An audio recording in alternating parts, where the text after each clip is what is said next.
And here we are, the day that everybody has been waiting for months. Today, it's the Iowa Caucasians, ladies and gentlemen. Everybody been waiting for this. Wait till the Black Lives Matter crowd hears about what really is going on here. Yes, I know. Here is the telephone number if you want to be on the program and weigh in today. Telephone number is 800-282-2882, and the email address, ilrushbo@eibnet.com. This really has the potential to be a momentous day, or at least the beginning of a momentous year, because so much is at stake here. And I want to remind you of something that I've repeatedly said over the course of many months. The media has 24 hours a day, 7 days a week to fill. And as such, what has always been thought of as news has become hype and agenda and any number of things. There's really not enough interesting news to fill it up 24/7, and particularly when you get to politics. So we've had a build-up here to primarily this event today, and we've had polling data, and the polling data has told us any number of things, and I could review it for you if you want. I mean, depending on the Republican side, depending on which poll and which day, it's nip and tuck, Trump and Cruz. One poll today has Cruz maintaining the lead. Some other polls have Trump overtaking the lead. Rubio in third place. But all of this is just polling. The dean of the polls, the supposed most respected poll, the poll that everybody eagle eyes, is the Des Moines Register poll, which happens the final weekend, prior to the caucus. And that poll came out, and it had, what did it say? Was it Trump? Trump wins this thing by 3 or 4 over Cruz and then Rubio, if I have that right. The problem with the Des Moines Register poll is that it's projecting a record turnout on the Republican side, but there hasn't been enough new Republican registration to indicate this massive record-setting Republican turnout. But when I say it establishes a record turnout, in the polling sample, the way that they decided to put together the sample, the pollster is anticipating a massive turnout, projected turnout, and some experts say it's way too high, which means that the poll that everybody looks at could be a little bit out of kilter. The point is they all could be out of kilter. I'll run a couple theories by you. But one thing before I get to that, up to now, all we've had is polls and theories. If Rubio wins and comes out of nowhere, what does that mean for New Hampshire? And here come the theories. If Trump wins Iowa, which a few weeks ago was not supposed to happen, then what does that mean for New Hampshire on down the road? If Cruz wins Iowa, what does that mean if there is a shocker and somebody like Jeb finishes in second or third place, or Kasich or what have you? What does that do to shake everything up? And everybody's had an answer for every one of these scenarios. But the point is, it's meaningless. All it is projection and poll, with some people doing the best they can. I mean, I'm not suggesting there's been chicanery here, although there may have been. My point is that once this night is over and there are actual votes that have been cast or selections made in caucuses, to be precise, then it changes everything. There isn't any theory anymore. So you go through the list. If Trump wins this tonight, then that's going to shape the coverage and the projections for the rest of the primaries in ways that may not have been touted upon. Likewise, if Cruz wins.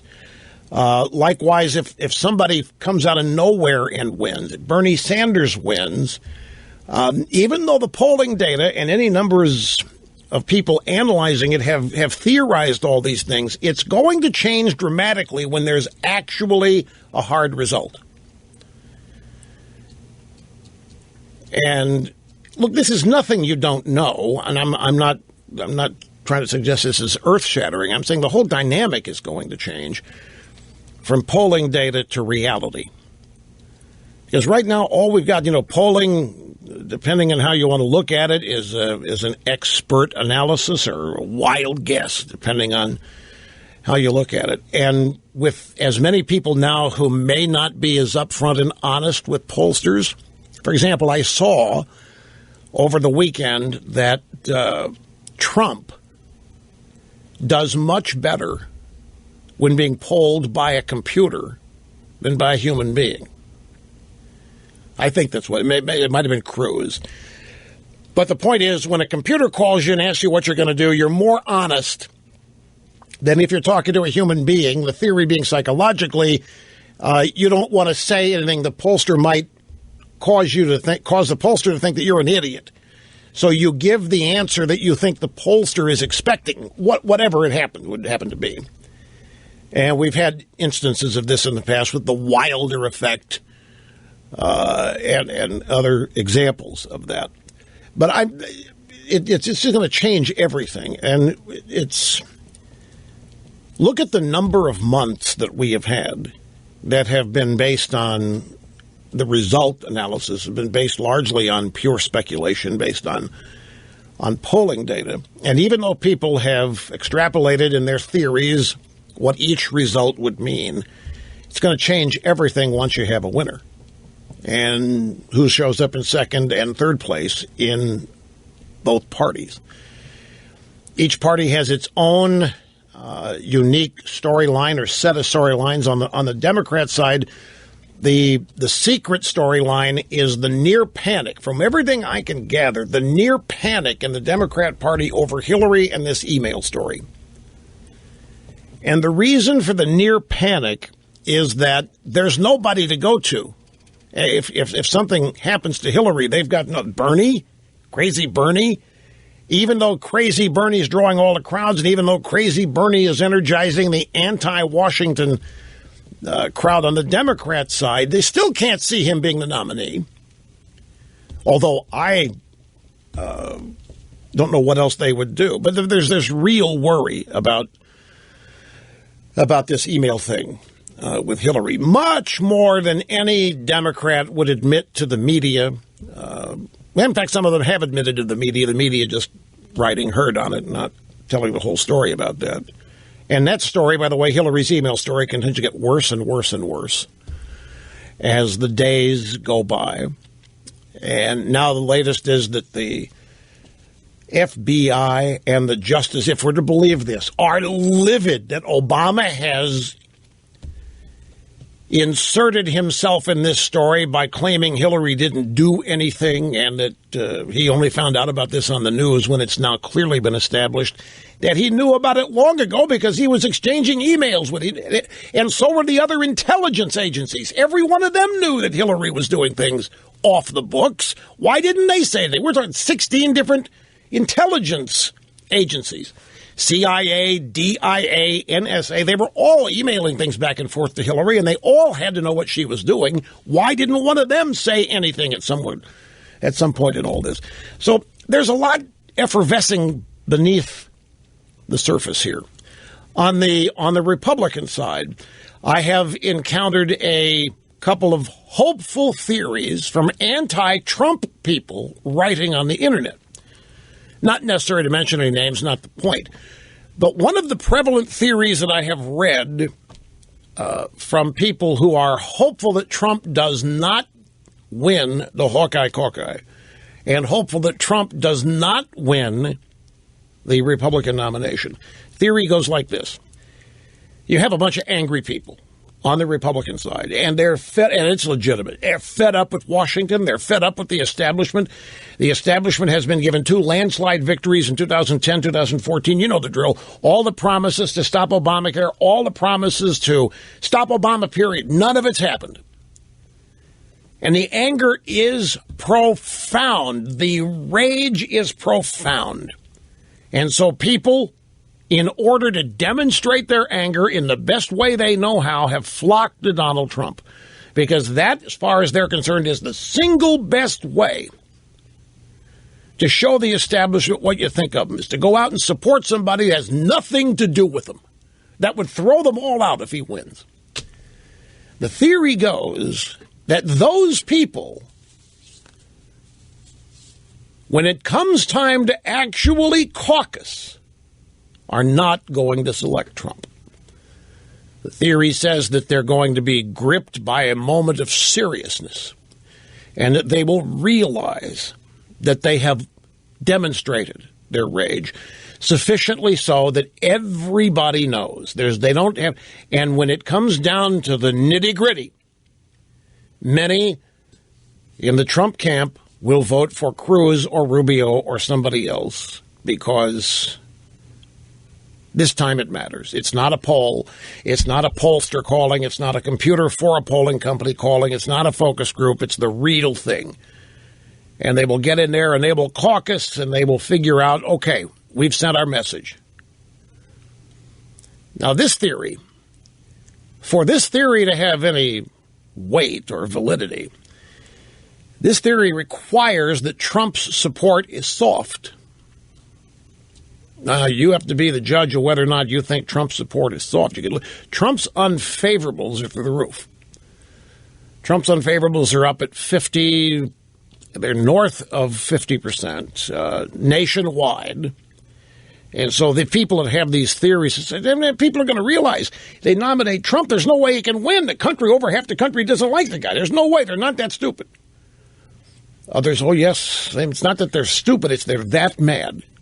And that they will gladly take the Republican Party down for the count if that's what it takes to express their anger. And if voting for Trump is what it takes to send that message, they'll do it. That they will not stop at this point. So it's all over the place. People have a lot of hope invested in the outcome here. People have a lot of, in some cases, their careers are invested in the outcome here. For the rest of us, it's all about the country and the future of the country. And many people believing that this is it, that if the Democrats win the White House in this upcoming election, that we've lost the nation for a generation at least. The next president's a Democrat, bare minimum 4 Supreme Court nominations because the aging leftists on the court, many of whom want to retire now, are not doing so until they are sure there is going to be a Democrat president next time around. And even if they're not eager to retire, their age is such that in the next 4 years they will.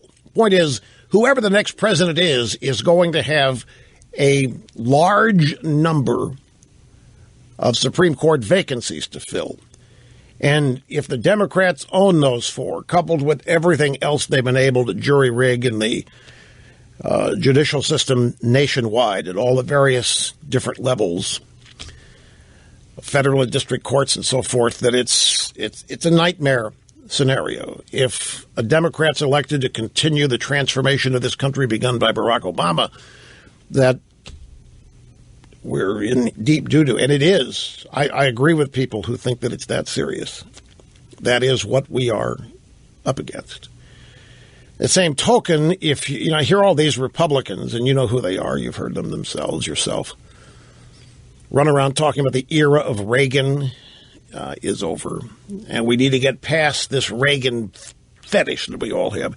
You take a look at the Republican nominees here, and even some who haven't made it this far, but they're all, I can give you Cruz, I give you Rubio, Bobby Jindal, Scott Walker, before he got out. Those are all people in their 40s to early 50s who are Reaganites. They all came of age and were influenced by Reagan. The future of the Republican Party, as represented by candidates in the primary, are all Reaganites to one degree or another, meaning there's no way the era of Reagan is over. It's an opportunity to continue it. It's an opportunity to build on it. It's an opportunity to actually elect a Republican president who is a Reaganite. Now, there are Republicans running who aren't Reaganites either.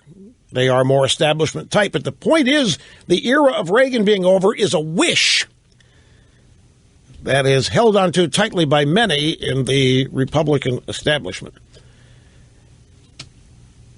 So there's a tremendous opportunity that awaits everybody, and it all starts today and tonight in the Iowa caucus. Donald Trump is not predicting a win in Iowa. A lot of people looking at him, whoa, wait a minute. I mean, if he's not, there must be some doubt in the Trump camp.